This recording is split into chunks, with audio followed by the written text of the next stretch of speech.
He didn't even want to attend the party in the first place. That was the funny part. Malik had finished his deliveries early, wanting to rush home to his son, Darius, who had been waiting for him with leftover pizza slices and their half-played FIFA game on pause. But his supervisor, Grant, had reminded him with a pat on the back, "Come on, Malik, you're part of the team." Plus, free food. Free food wasn't enough to tempt him, but not making it could spark gossip, so he went, just a quiet corner, seat with a Coke and his phone, texting Darius, "I'll be back by 10. No worries, champ." But 10 became 11, then half past midnight. The music was loud. There were people dancing around tables, raising drinks, laughing at jokes that blurred into each other. He noticed her the moment she stepped into the hall. Madison Tate, his boss, senior operations manager. The woman who never looked at anyone twice in the hallway unless it was work-related. Tonight, though, she walked in wearing a long navy dress with silver beading across the shoulders, hair pinned up, cheeks flushed before she even touched her first drink. The entire staff watched as she downed to shots with the HR manager like she was just another girl out on a Friday night. Malik shook his head slightly. He knew this wasn't her scene, no matter how she pretended it was. Every few minutes, he caught her glancing at the door, like she was waiting for someone to come save her or whisk her away from the party she'd organized for morale. But no one did. As the hours passed, she slipped further into her drinks. Her speech slurred, but her voice still carried across the hall. People laughed along. Some filmed her dancing barefoot on the carpet, hair falling out of its clips, mascara smudging under her eyes. Malik scrolled through TikTok, half listening to his table mates when he heard a sharp scrape. Her heel had broken. She nearly fell against an intern, who caught her elbow with a nervous laugh. "Okay, I think she's done," Malik muttered to himself. The HR manager was nowhere to be seen now, and neither was Grant. People were clearing out, Uber icons popping up on screens. Malik tucked his phone in his pocket and stood up. He couldn't leave her like that, not when he saw to junior accountants filming her again, whispering things that made his chest tighten with anger. He walked over, gently blocking their camera lenses with his large frame. "All right, enough. Go home," he said calmly. They muttered under their breath, but they left. Madison was bent over, trying to pull off her other heel with clumsy fingers. Her eyes were unfocused, but they flicked to him briefly. "Hey, it's you," she slurred, frowning in concentration. Malik, right?" He nodded. "Yeah, come on. Let's get you home. I can call a car," she said, struggling with her purse. But when she pulled it open, her phone fell out, the screen spider-webbed with cracks. "Looks like I'm your car tonight," he said lightly, picking it up and pocketing it so she wouldn't drop it again. She wobbled on bare feet, clinging to his forearm. He led her out into the humid summer night. The parking lot was almost empty, just a few cars with fogged windows and drivers waiting. His old Camry was parked under a flickering lamp. He helped her into the passenger seat, buckling her seatbelt when she nearly slid sideways. "You're a good man, Malik," she whispered, her head lolling against the window. "I don't deserve good men." He didn't reply, just shut her door gently, walked around, and got in. As he started the engine, she was already asleep, her chest rising and falling in deep, shuddering breaths. He drove through silent streets, lit by blinking traffic lights, past closed gas stations and late-night bus stops. Every few minutes, he glanced over at her. In sleep, she looked fragile, younger, her lips parted slightly, hair falling in tangled waves over her shoulder. He wondered what her apartment would look like. He'd never imagined it before. She was always just Madison Tate, the boss. Cold, decisive, perfectly put together. But this woman beside him now, she was different. Vulnerable in a way that made his chest tighten for reasons he didn't understand. At a red light, he texted Darius. "Running late, champ. Sleep. I'll check on you soon." He pulled up to the address she'd managed to slur out before drifting off again. It was a sleek high-rise in the heart of the city, with glass doors and golden lighting. He parked at the loading bay, jogged around to her side, and opened the door. She stirred, groaning softly. "Hey, we're here," he said gently, brushing hair away from her face. Her eyes blinked open, pupils dilated and lost. "I can't move," she mumbled. "It's okay. I've got you." He lifted her carefully, her arm around his neck, her body warm and limp against him. The lobby security guard raised an eyebrow as Malik carried her through the entrance, but didn't say anything. The elevator ride was silent except for her breathing, her forehead pressed against his shoulder. When they reached her floor, he fumbled with her purse until he found her keycard. The apartment was dark, filled with the faint scent of jasmine and vanilla. He sat her down on the plush couch, pulling a blanket off the armrest to cover her. She moaned softly, eyes fluttering open for a second. "Don't go," she whispered. He hesitated. He had to get home to Darius, but looking at her trembling under the blanket, mascara streaked on her pale cheek, he sighed. He sat down in the armchair opposite, pulling out his phone to check on his boy. Then he let his head fall back, eyes closing for a moment. Just a moment. When Madison woke up the next morning, her head pounding like a war drum, the first thing she saw was a tall man sleeping in her armchair, his broad shoulders curled forward, chin tucked into his chest. Sunlight streamed through the blinds, illuminating his face. Her heart skipped once, then thudded harder. Memories flickered. The party. The drinks falling, being lifted up in strong arms. Malik. She swallowed hard, sitting up slowly. The blanket fell to her waist. Her dress was crumpled around her knees, and her bare feet felt cold against the marble floor. She watched him sleep for a long time, her stomach twisting with nausea and something sharper, guilt, fear, a pain of something she didn't want to name. What had she said to him? What did he think of her now? Her chest tightened as she remembered clinging to him, her words slurred and desperate. "I don't deserve good men." Her vision blurred with tears she quickly wiped away. He stirred, eyelids fluttering. Slowly, Malik lifted his head, blinking at her in the bright light. Their eyes met across the room. Time seemed to freeze between them, two people trapped in a silent moment that felt too intimate, too raw. Her lips parted to speak, but no words came out. Because deep inside, she knew nothing would ever be the same after last night. And neither of them had any idea just how much their lives were about to change. Malik stood up slowly, stretching his stiff back as Madison quickly tucked the blanket around herself, avoiding his gaze.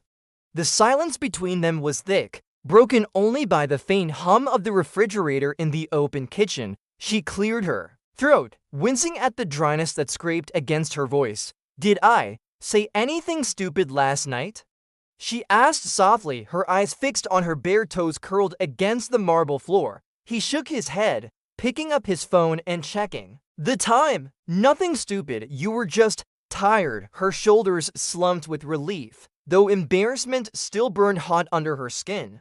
She remembered bits and pieces, the flashing lights at the party, his calm voice guiding her, the warmth of his chest as he carried her up to her apartment. She had never been that vulnerable in front of anyone, let alone an employee. I'm sorry you had to deal with that," she said, rubbing her temples. "You should have just called me a cab. Your phone was dead, and you could barely stand," he replied gently. "I couldn't leave you there like that." His simple words, spoken without any judgment or hidden meaning, pierced through the tightness in her chest. No one had ever looked after her like that without expecting something in return. She glanced up, finally meeting his eyes. They were warm and tired, with faint lines carved by responsibility and quiet patience. For a second, she wondered what his life was like outside of work. She only knew him as the reliable delivery lead who always came in early and left exactly on time, who spoke only when necessary, who never engaged in gossip or office drama. "You didn't have to sleep here," she said, her voice trembling slightly. "You could have left me on the couch and gone home." He hesitated. "My son was asleep when I texted him. I knew he'd be fine for a few hours." He paused, then added, "I just didn't want to leave you alone." The mention of his son surprised her. She'd never heard him talk about his family before. You have a son, yeah, Darius. He's 9.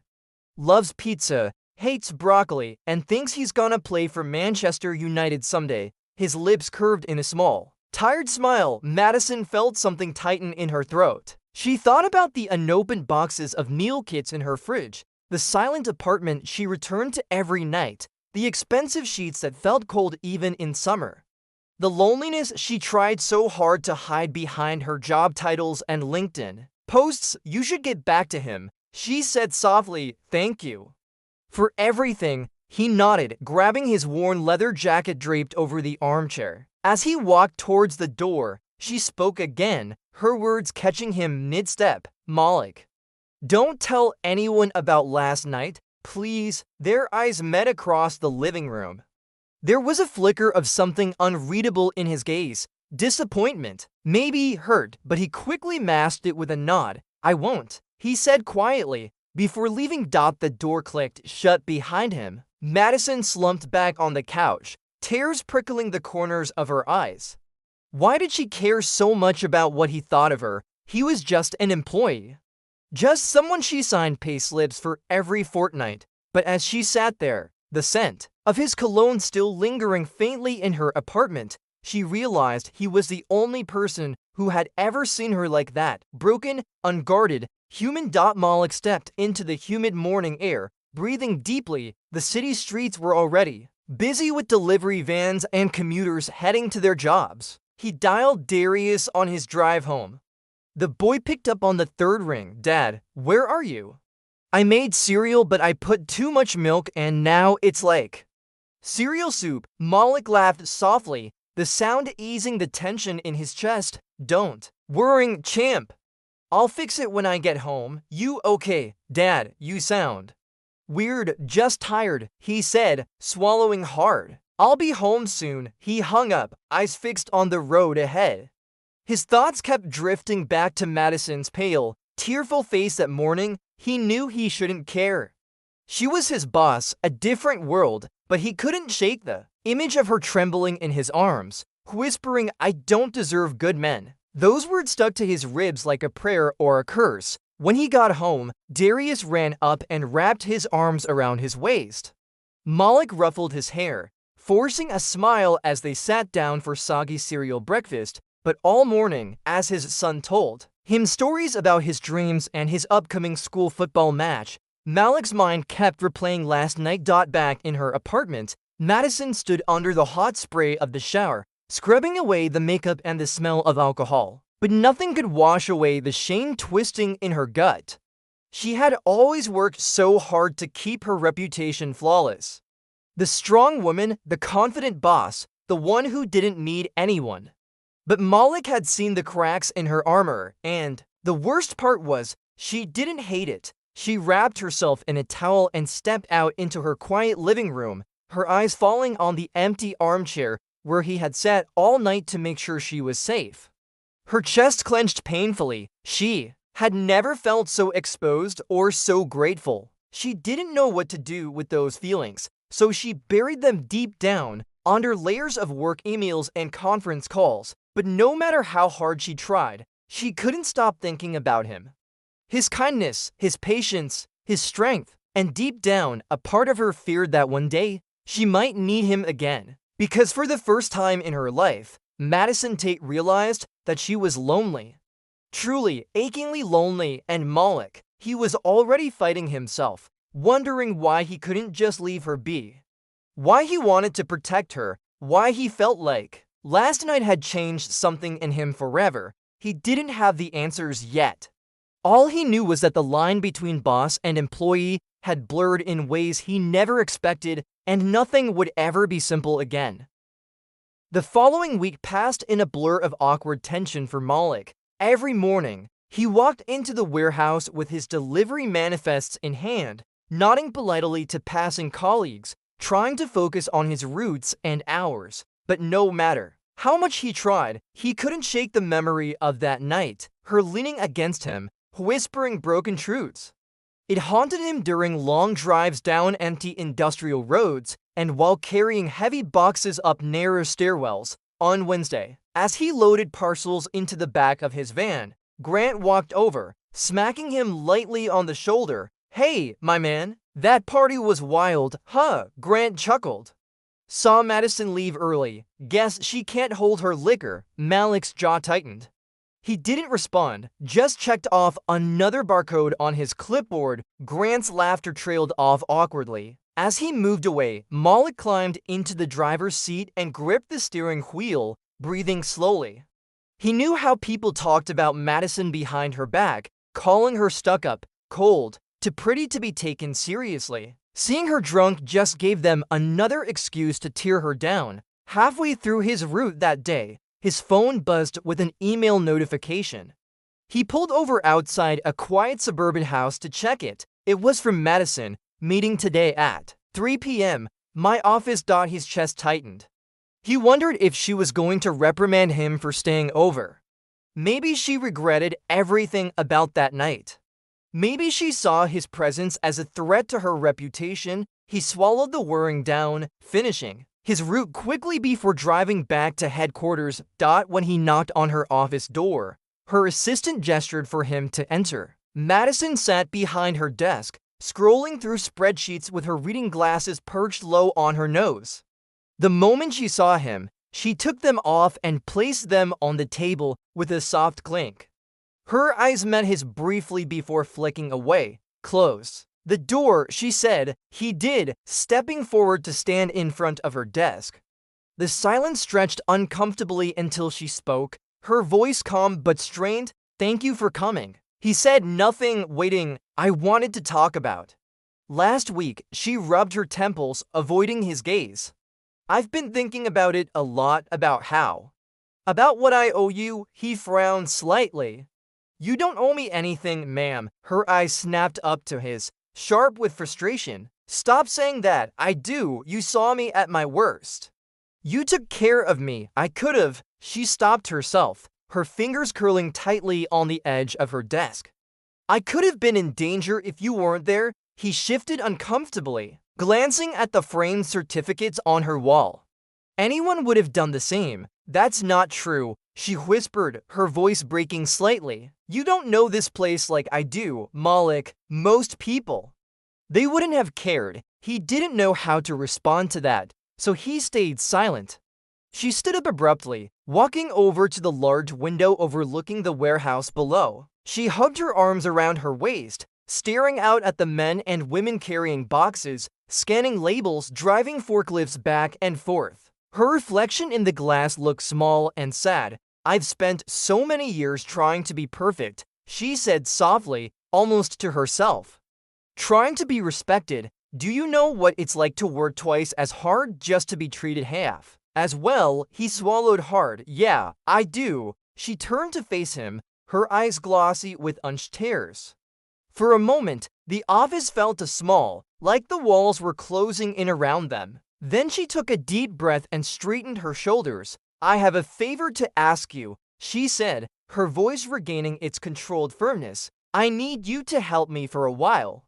Off the record, his brow furrowed. "Help you how?" I need a driver in the evenings." She winced at her own words.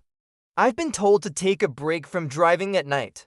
My doctor thinks I'm too stressed, and my reactions have slowed down lately. If you could drive me home after work, sometimes to late meetings, I'll pay you extra." Obviously, Malik hesitated.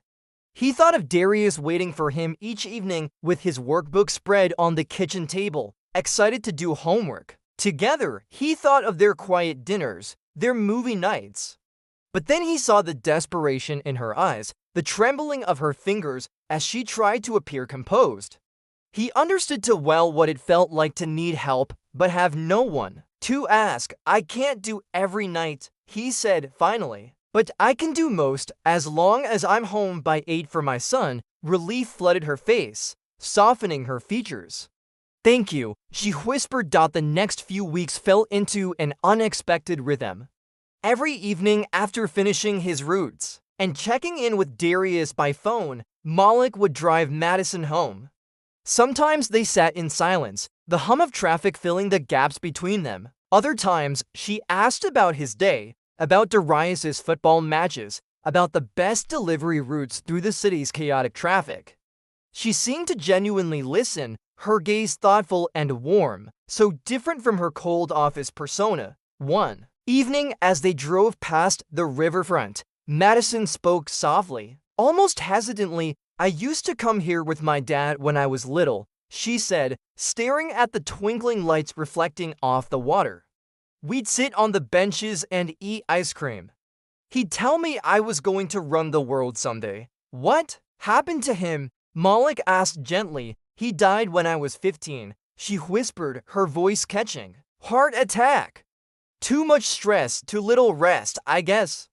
"I guess I followed his path." Malik didn't know what to say, so he simply reached out and turned down the radio, letting the quiet comfort them both. Madison wiped her eyes quickly, forcing a smile. "Sorry, I don't usually talk about that. It's okay," he said. "You can." That night, after he dropped her off and drove home, Malik found Darius asleep on the couch, his football still tucked under his arm. Malik knelt beside him, brushing hair away from his boy's forehead, wondering why his heart felt so heavy. He was just helping his boss, after all. But every night spent with her, hearing her secrets, seeing her vulnerabilities, it made him care more than he wanted to admit. Meanwhile, Madison lay awake in her king-sized bed, staring at the ceiling. The silence of her apartment pressed down on her chest until it felt hard to breathe. She thought about Malik's gentle eyes, his quiet strength, his stories about Darius. She thought about how safe she felt with him beside her. And for the first time in years, she wondered what it would be like to come home to someone who actually cared if she was there, but she pushed the thought away, burying it under emails and spreadsheets. Because this was just temporary, just a driver helping his boss. Nothing more. Or so she told herself. The next day at work, Madison called Malik into her office again. When he entered, she was pacing, her hair falling out of its bun, her eyes frantic. "I need your help," she blurted out. "With what?" "My mother is coming to visit this weekend. She thinks I have a stable life. She can't know I'm falling apart." Madison's voice cracked with desperation. Would you and your son come over for dinner? Pretend to be friends just so she stops worrying." Malik blinked. "You want me to bring Darius? To pretend we're what, dating?" "No," she said quickly, then winced. "I mean, not dating, just that I have people in my life who care about me." "Please, Malik, I'll pay you extra." He shook his head. "You don't have to pay me. I'll do it for you." She looked up, startled. Their eyes locked for a moment too long, the air between them heavy with words neither dared to say. That Saturday evening, Malik and Darius arrived at Madison's apartment carrying a bouquet of fresh lily and a box of pastries. Madison opened the door wearing a simple lavender dress, her hair down in soft waves. Darius's eyes widened. "Wow, you look like a movie star," he blurted out. Madison laughed, the sound bubbling out of her throat like music. "Thank you, Darius. Come in." Her mother was a petite woman with sharp eyes and a steely posture, dressed in a tailored pantsuit despite the casual dinner.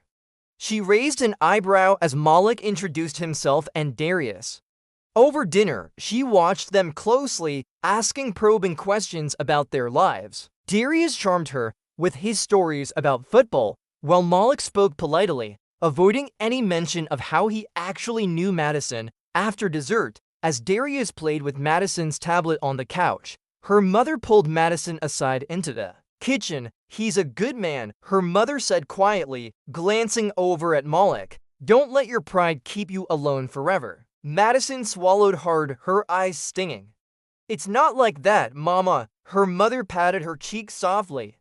Maybe it should be. That night, after her mother left, Madison walked Malik and Darius to the door. Her chest ached with something she couldn't name as she watched Darius hug his father goodnight and skip down the hall towards the elevator. "Thank you," she whispered. Malik nodded, his gaze gentle. "Anytime." As he turned to leave, she grabbed his arm, her fingers trembling. He looked down at her, surprised, her lips parted, but no words came out. Instead, she leaned forward and pressed her forehead against his chest, just for a moment, just to feel his warmth and strength. Then she pulled away quickly, wiping her eyes. "Good night, Malik. Good night, Madison." He left without another word, his heart pounding in his chest. And as she closed the door, pressing her back against it, she realized she was falling for a man she could never have because he belonged to a different world. A world with pizza nights and football dreams, a world with love and hers. Hers was built on loneliness and silent tears. But she pushed the thought away, burying it under emails and spreadsheets. Because this was just temporary, just a driver helping his boss. Nothing more. Or so she told herself. The next day at work, Madison called Malik into her office again. When he entered, she was pacing, her hair falling out of its bun, her eyes frantic. "I need your help," she blurted out. "With what?" "My mother is coming to visit this weekend.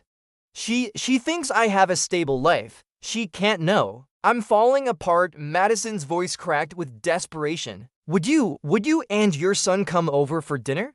Pretend to be friends just so she stops worrying. Malik blinked. "You want me to bring Darius? To pretend we're what, dating?" "No," she said quickly, then winced. "I mean, not dating, just that I have people in my life who care about me."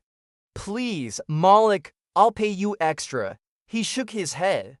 "You don't have to pay me. I'll do it for you." She looked up, startled. Their eyes locked for a moment too long, the air between them heavy with words neither dared to say. That Saturday evening, Malik and Darius arrived at Madison's apartment carrying a bouquet of fresh lily and a box of pastries. Madison opened the door wearing a simple lavender dress, her hair down in soft waves. Darius's eyes widened. "Wow, you look like a movie star," he blurted out. Madison laughed, the sound bubbling out of her throat like music. "Thank you, Darius. Come in." Her mother was a petite woman with sharp eyes and a steely posture, dressed in a tailored pantsuit despite the casual dinner. She raised an eyebrow as Malik introduced himself and Darius.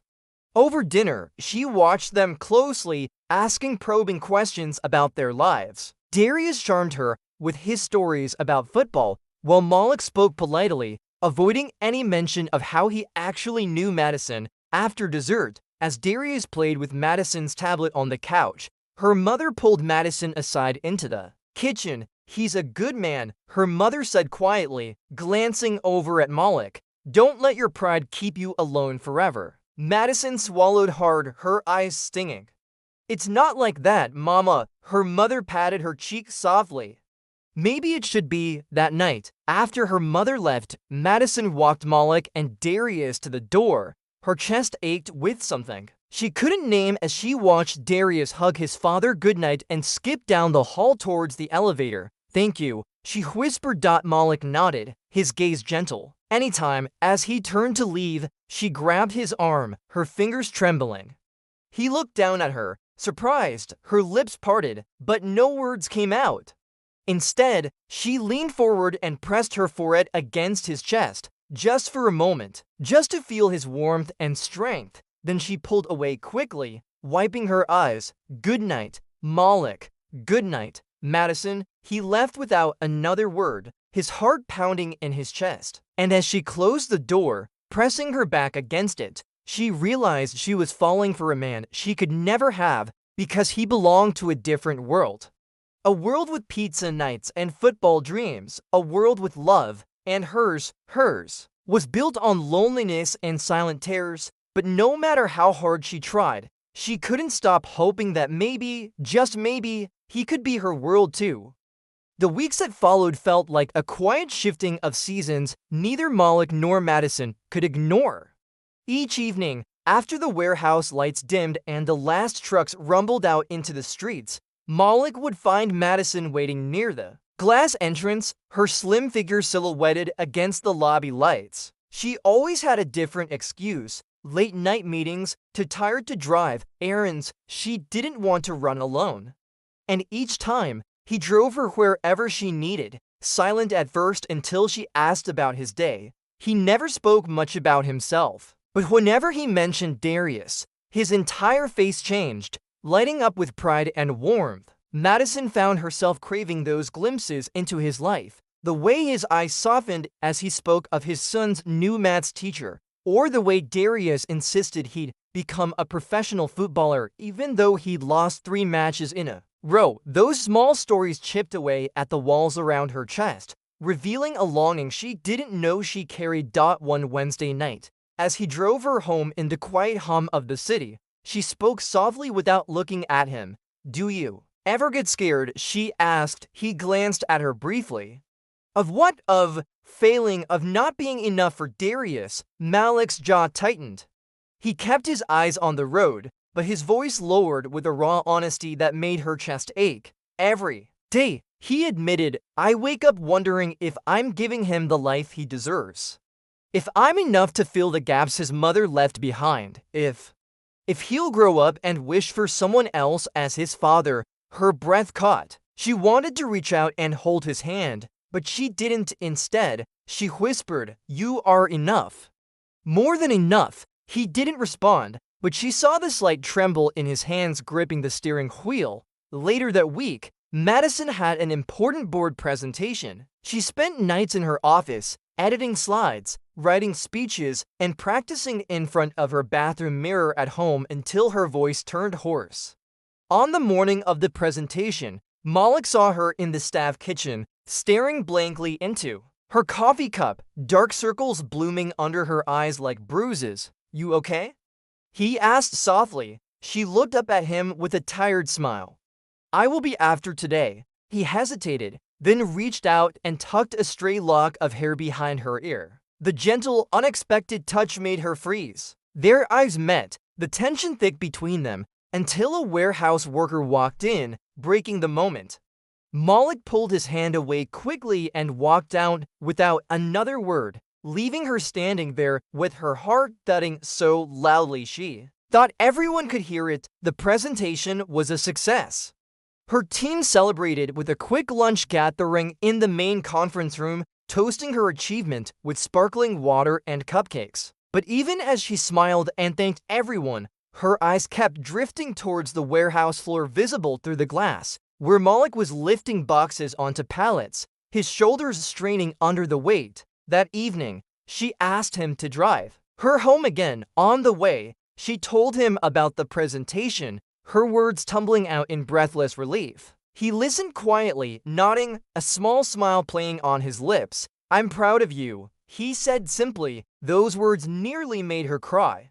No one had said that to her in years, not her colleagues, not her mother, not even herself. When they arrived at her apartment, she turned to him before opening the door. "Come up for dinner." He hesitated. "Madison, I should get home. Darius is waiting. Bring him," she blurted out.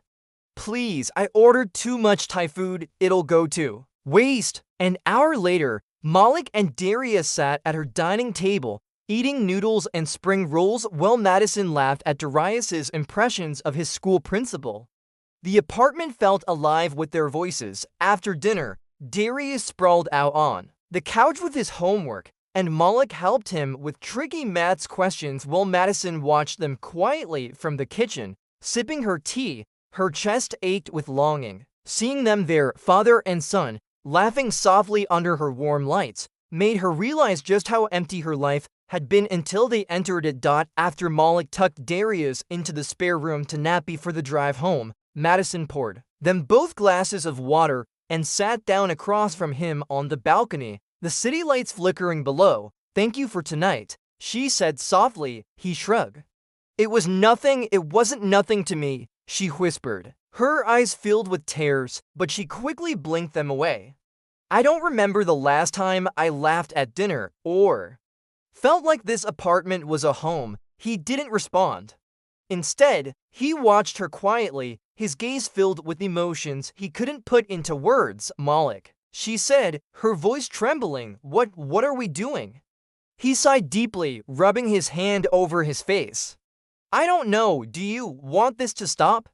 she asked, her voice barely audible. "No," he said honestly, "but I can't give you what you need." "And what is it that I need?" She asked, leaning forward slightly, her eyes searching his. He held her gaze, his chest tight. Someone who can be part of your world, your status, your life. I'm just a delivery driver, Madison. She shook her head fiercely, tears rolling down her cheeks. Don't say that. Don't ever say that. You're more than anyone I've ever met. Before he could reply, Darius called out sleepily from inside, breaking the moment. Malik stood up abruptly, his eyes glassy, and walked back inside to gather his son. Madison stood there on the balcony, staring out at the city as silent tears streamed down her face. For the first time in her life, she felt like she was losing something she never even had. The next few days were awkward. Madison avoided asking him for rides, choosing instead to take cabs home. Malik didn't text her, focusing entirely on work and Darius. But at night, as he lay in bed staring at the cracked ceiling, he thought about her, her laugh, her tears, the way she looked at him like he was more than just a man carrying boxes for a living, and Madison, sitting in her silent apartment, eating cold leftovers, wondered if she had pushed him away forever. Her chest felt hollow. She missed them, both of them. The way Darius made her laugh, the way Malik made her feel safe. But what terrified her most was how deeply she already loved them. That Friday, as Malik was loading his final deliveries for the day, his phone buzzed. It was an unknown number. Hesitating, he answered it. Malik? It's Madison's assistant. Please, you need to come. She collapsed in her office. His heart stopped. Without thinking, he dropped the clipboard and ran to his van, speeding towards the headquarters. When he burst into her office, she was slumped over her desk, her skin pale, her breaths short and shallow. Paramedics were checking her pulse, strapping an oxygen mask over her face. What happened? He gasped exhaustion, severe dehydration, and stress-induced arrhythmia, the paramedics said quickly. She needs hospital care immediately. As they wheeled her out on the stretcher, Madison's eyes fluttered open weakly. When she saw Malik, tears pooled in her eyes. I'm sorry, she whispered hoarsely. I didn't want you to see me like this. Shh, he said, his voice breaking as he squeezed her cold hand. I'm here. I'm not going anywhere. And for the first time since her father's funeral, Madison felt safe. Truly, completely safe. But as the ambulance doors closed, Malik's chest tightened with dread. Because deep down, he knew everything was about to change. Their secret, fragile world was about to be exposed to everyone, and the stakes had never been higher. The hospital smelled like antiseptic and quiet despair. Malik sat beside Madison's bed, his elbows on his knees, head bowed as he listened to the beeping machines and the distant hum of nurses walking briskly past open doors. Outside the window, the city lights blurred under a misty drizzle, their colors bleeding into the night. Madison stirred softly, her eyes fluttering open. For a moment, confusion clouded her gaze as she took in the foredrip, the oxygen tube taped under her nose, the white sheets tucked tightly around her body. Then her eyes shifted, landing on Malik. Relief and shame washed over her all at once. You're still here, she croaked, her throat dry and raw. Of course I'm here, he said softly, leaning forward so she could see his face more clearly in the dim room. How do you feel? Like, I ran a marathon while being hit by a truck, she whispered, a ghost of a smile lifting her lips. But the smile faded quickly, replaced by guilt. I'm sorry I ruined your day, Darius. He's fine, Malik said quickly. My neighbor picked him up from school. He's having pizza and playing PlayStation. Don't worry about him. Tears pooled in her eyes.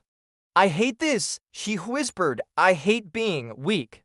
I hate that you had to see me like this again. Madison, he paused, choosing his words carefully. You're not weak, you're tired. There's a difference. She closed her eyes, to silent tears sliding down her temples into her hair. I don't know how to stop. If I slow down, I'll lose everything I've built. He swallowed hard, reaching out to hold her cold, trembling hand. then maybe everything you've built isn't worth losing yourself over. His words cut through her chest like a clean blade, exposing the raw truth she'd hidden for years.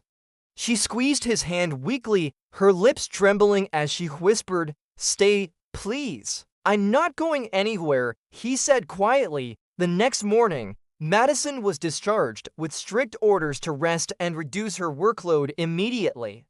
Her assistant arranged transport, but when they rolled her out in a wheelchair, Malik was waiting by the exit with his old Camry, engine running, heater on to chase away the cold drizzle. Her chest clenched at the sight of him. He opened the passenger door and helped her in carefully, buckling her seatbelt before jogging around to his side. The drive was silent for a long time. She stared out the window at the blurry streets until she whispered softly, "Why are you doing this for me?" "Because you need it," he replied simply, his eyes fixed on the road. She turned to look at him, tears brimming again. "Don't you resent me for pulling you away from your life?" From Darius. He shook his head slightly. "My life isn't just mine, Madison. It's his, and now it's yours too, whether you like it or not." Her breath hitched. She didn't respond, but she reached out and rested her trembling fingers on top of his hand where it gripped the gear stick. He didn't pull away. When they reached her apartment, he carried her upstairs despite her protests, setting her gently on the couch and arranging her pillows behind her back. As he moved around the kitchen making tea, she watched him silently, her chest aching with something fierce and fragile all at once. "Malik," she whispered when he brought her the cup. "I need to tell you something." He sat down on the coffee table across from her, waiting. She swallowed hard, her fingers curling tightly around the warm mug. I'm being transferred to Chicago in 2 months. The company is restructuring. They offered me a promotion to regional director. I wasn't going to take it. I didn't want to leave," her voice broke, "but now, I don't. No, maybe it's better if I go." He felt like the floor dropped out from under him. Chicago, that was hours away. Another state, another life. He struggled to keep his voice calm. "Why would you think it's better to go?" he asked softly, because her tears spilled over as she finally spoke the words she'd been fighting for weeks. "Because I love you, Malik. I love you and Darius so much it hurts. And I know I can't ask you to follow me or to choose me over your son's stability. And I can't watch you walk away." His heart thudded painfully. He reached out, cupping her tear-streaked face in his large, rough hands. "Madison," he whispered, his own voice breaking, Don't say that. It's true." She sobbed. "You're the only person who's ever made me feel safe. Who's ever made me feel like I'm enough, even when I'm falling apart." He pulled her forward, resting his forehead against hers as tears slid down his cheeks too.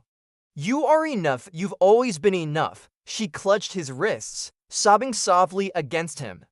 For a long time, they sat there in silence, their tears mingling, their breaths ragged and shallow. Finally, she pulled back, her eyes searching his desperately. "What do we do now?"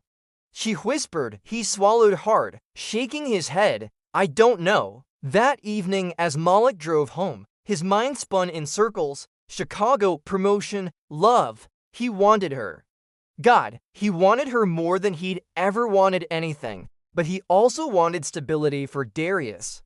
A simple life, a life not filled with expensive apartments and board meetings and stress-induced hospital visits. That night, he lay in bed staring at the ceiling, listening to Darius breathing softly beside him. His chest ached with longing and fear. He didn't know what the right choice was.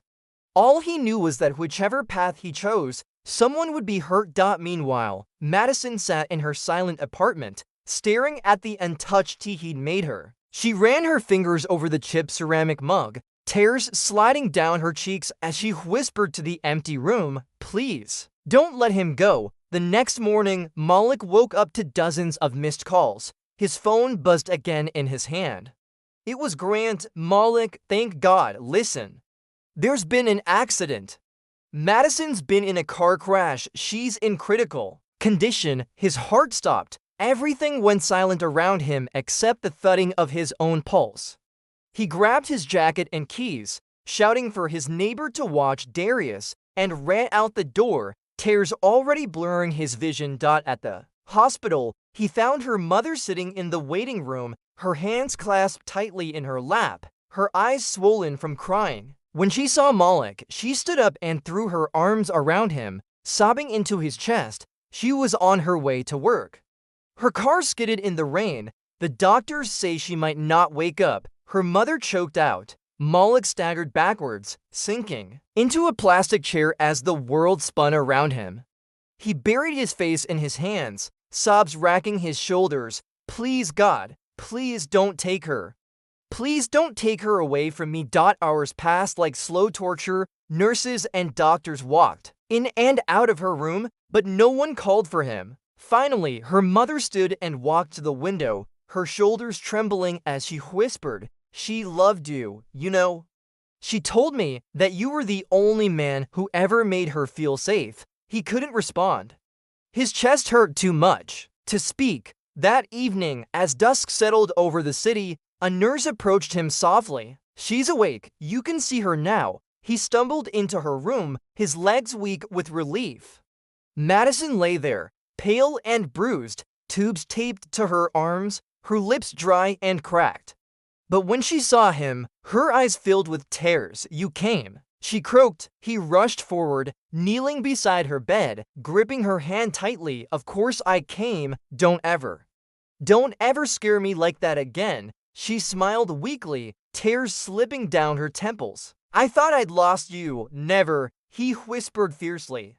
"You're not getting rid of me that easily." She squeezed his hand, her voice trembling as she whispered, "I don't want Chicago. I don't want promotions. I want you. I want Darius. I want a life, a real life." He pressed his forehead against her hand, his tears soaking her hospital blanket. "Then we'll figure it out, together." And as the monitors beeped steadily in the quiet room, Madison closed her eyes, her chest filled with a hope she hadn't felt since she was a little girl eating ice cream on the riverfront with her father. Because for the first time in her life, she believed that maybe, just maybe, she could be loved simply for being herself. The weeks following Madison's accident passed in quiet, careful recovery. Malik visited her every day after his shifts, bringing small things she never asked for but always needed: her favorite vanilla protein drink, the lavender hand lotion. She kept on her desk a fresh copy of her company's newsletter so she could remain involved while away. Each day, he would sit beside her, reading aloud from Darius's homework assignments or sharing little updates from the warehouse floor. She healed slowly, the bruises fading from her pale skin, the cast around her wrist replaced with a supportive brace. Her strength returned piece by piece, but the emotional scars ran deeper. Some nights, when Malik arrived, he found her staring out the window with tears slipping down her cheeks silently. "What's wrong?" he'd ask, his deep voice gentle as he sat beside her bed. "I'm scared," she whispered once. What if I get better and go back to work and everything just stays the same?" "I don't want to go back to the life I had before, but I don't know how to change." He reached out and took her trembling hand in his rough, warm grip. "You don't have to know yet. You just have to choose it, one day at a time." She squeezed his fingers, grounding herself in the quiet strength of his touch. One evening, after her physiotherapy session, Madison sat in bed with Malik sitting across from her. The golden sunset spilled into the room, casting shadows that danced softly across the walls. "Tell me about your dreams," she said suddenly, catching him off guard. "My dreams?" he repeated, frowning slightly. Double quotes. "Yes. What do you want for yourself, Malik? Not for Darius, not for your job.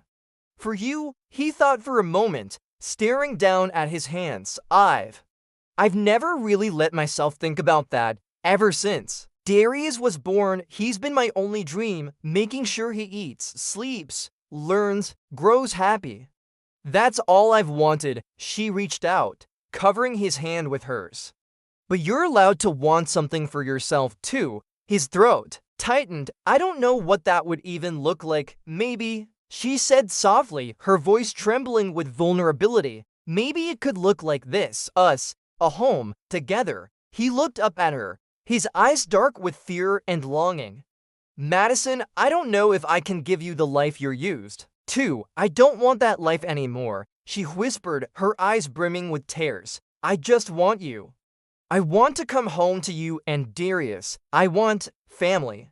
Real family. The intensity of her words wrapped around his chest like a vice, squeezing his heart until it hurt. He stood up abruptly, pacing the small room, his hands buried in his hair. This is too fast, he said hoarsely. What about Chicago? What about your career? I turned it down, she said quietly, his head snapped towards her. You what? I turned it down, she repeated, her tears falling freely now. I told them I didn't want it, that I was resigning. I want to start over somewhere small. Somewhere quiet, maybe open, that little flower shop I always dreamed about when I was a girl. He stared at her in stunned silence, his chest tight with emotions he couldn't name. Finally, he whispered, you'd really give up everything for us? She shook her head, her lips trembling with a watery smile. I'm not giving up everything. I'm choosing everything that finally matters. That night, after he left her room, Malik sat in his car gripping the steering wheel tightly as tears rolled down his cheeks. He had spent so many years believing love like this wasn't meant for him. That good things came with conditions, or left as quickly as they came, but Madison, she was staying. She was choosing him, choosing Darius, choosing a life built on simple joys instead of corporate ladders. But just as the hope bloomed in his chest, a sharp knock on his window startled him. It was Grant, looking flushed and nervous. Malik, man, we need to talk. What is it?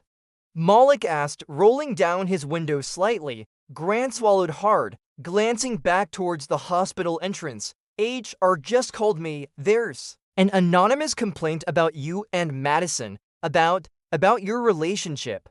They're saying she's showing you favoritism, that she's giving you extra hours off, paying you under the table for personal driving. Malik felt his stomach drop out. Who filed it? I don't know, Grant said quickly.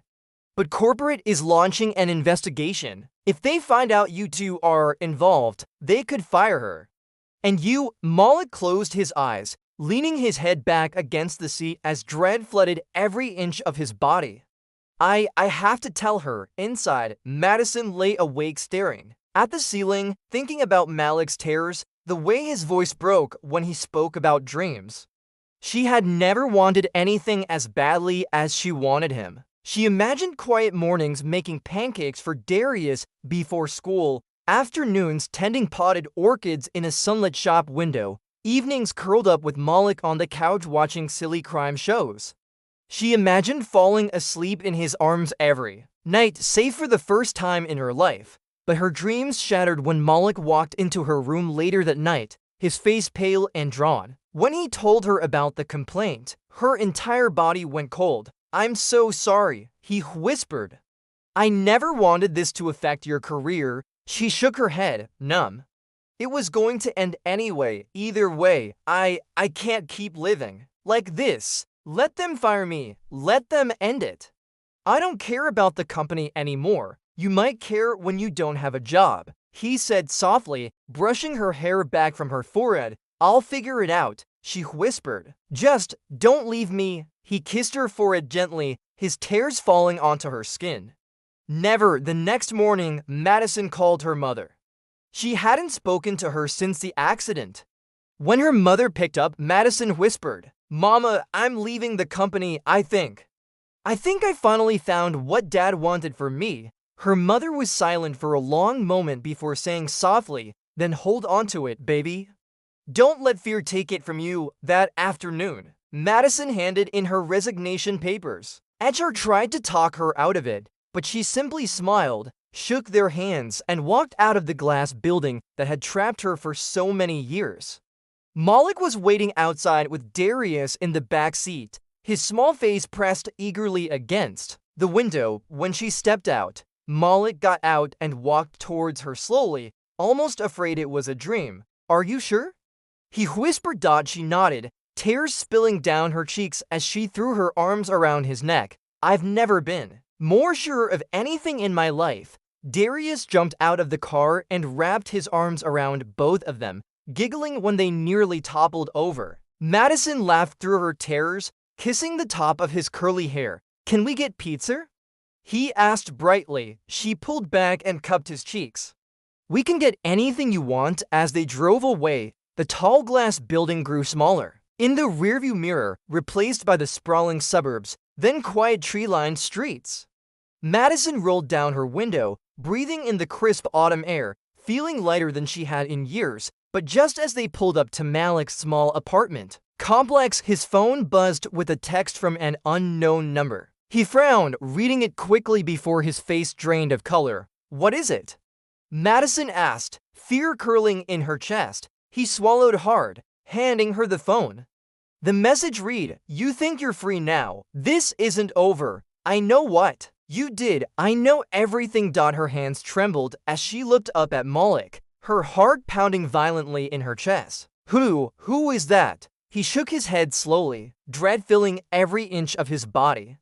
I don't know, but whoever it is, they're not done with us yet. And as they stood there in the quiet parking lot, the evening sun casting long shadows across cracked pavement, Madison realized that their fight for a simple, happy life was far from over. Because some people couldn't stand to see others choose love over power. Some people would do anything to keep them in chains, but as she looked at Malik's strong, trembling hands holding hers tightly, and felt Darius slip his small fingers between theirs, she knew one thing for certain: whatever came next, they would face it together. Madison sat on the small couch in Malik's apartment, staring at the text message glowing on his phone screen. Her heart pounded so loudly it felt like the neighbors could hear it.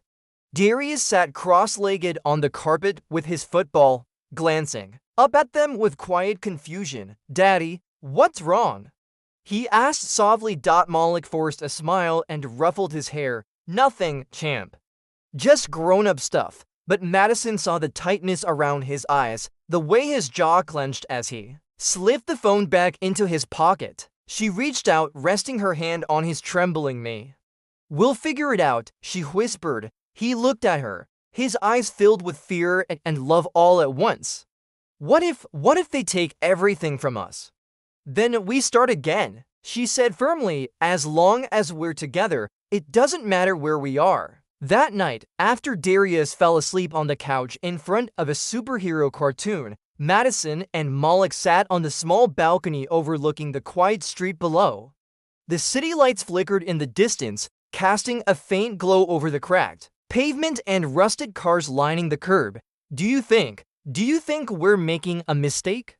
He asked softly, staring at his hands clasped tightly between his knees. She shook her head. No, I think, for the first time in our lives, we're making the right choice. He turned to her, his eyes glassy with unshed tears. I don't know what I'd do without you, she smiled, leaning forward to press her forehead against his. You'll never have to find out. They sat like that for a long time, listening to the quiet hum of the city around them. Eventually, Malik pulled back, his eyes dark and determined. I need to find out who sent that message. We will, Madison said. But not tonight. Tonight, we rest. He nodded, standing up and holding out his hand. She took it, letting him pull her to her feet. They walked back inside, turning off the lights before curling up on the couch with Darius between them, his small body warm and peaceful in sleep. The next morning, Malik woke up to the smell of coffee brewing in the kitchen. Madison stood by the stove, wearing one of his old t-shirts, her hair pulled up into a messy bun as she stirred scrambled eggs in a small pan. The sight of her there, in his space, doing something so simple and domestic, made his chest tighten with a fierce, protective love. Morning, he said, his voice husky with sleep. She turned and smiled, her eyes lighting up. Morning. He walked over and wrapped his arms around her waist from behind, resting his chin on her shoulder. You don't have to do this, you know. I know, she said softly, leaning back into him. But I want to. They ate breakfast together. In quiet peace, Darius chattering happily about his upcoming football tryouts while Madison helped him tie his shoelaces. After dropping him off at school, Malik and Madison drove to a small coffee shop near the riverfront, their fingers intertwined across the gear stick. I've been thinking, Madison said as they sat down at a corner table with two steaming mugs between them, about the flower shop. He raised an eyebrow. Yeah, I want to do it, she said firmly. I want to open it here, near your apartment. Somewhere small and quiet. I don't care if I only sell 10 bouquets a week. I want a life that feels like mine again. He smiled, his heart swelling with pride and love. Then let's do it. They spent the morning driving around town, looking at small vacant shops with peeling paint and dusty windows. By noon, they found one tucked between a bakery and a laundromat. Its faded for lease sign taped to the glass door. Madison pressed her hands to the window, peering inside at the empty shelves and cracked tiles. It's perfect, she whispered. Malik wrapped his arms around her from behind, resting his chin on her shoulder. Then it's yours. They signed the lease. Later that week, Madison spent her days scrubbing floors, repainting walls, and arranging the first shipment of flowers with Malik by her side, hammering wooden shelves together while Darius sat in the corner doing his homework. The scent of roses and lilac filling the small space with hope. One evening, as they hummed the hand-painted sign above the shopfront, Bloom and Grace, Madison turned to Malik, tears brimming in her eyes. This is the happiest I've ever been, she whispered. He cupped her face in his rough hands, leaning down to kiss her gently. You deserve it. Just as the sun dipped below the horizon, casting golden light across the quiet street, Malik's phone buzzed with a text message. His chest tightened as he read it. You can't hide forever. He deleted it without showing Madison, slipping his phone back into his pocket before pulling her close again. Everything okay? She asked, frowning slightly. Everything's perfect, he said, kissing her forehead softly. That night, as they tucked Darius into bed in Madison's apartment, she sat beside him, brushing his hair back from his forehead. Do you like having me around, champ? She asked softly. He blinked sleepily, a small smile curling his lips. Yeah, you make Dad happy, and you make the house smell nice. She laughed quietly, tears brimming in her eyes as she leaned down to kiss his cheek. Thank you, baby. After he fell asleep, Malik walked her out to the balcony, wrapping his arms around her as they watched the city lights flicker below. Whoever's sending those messages, she whispered, her voice trembling. We'll figure it out together. He nodded, resting his forehead against hers. Together. And for the first time in his life, Malik believed it. He believed in love that didn't leave and family that stayed. In a life built not on money or status, but on small joys, breakfast together, flowers blooming under gentle hands, football, matches watched from dusty stadium seats. Because in the end, it didn't matter who tried to tear them apart. They had each other, and that was enough.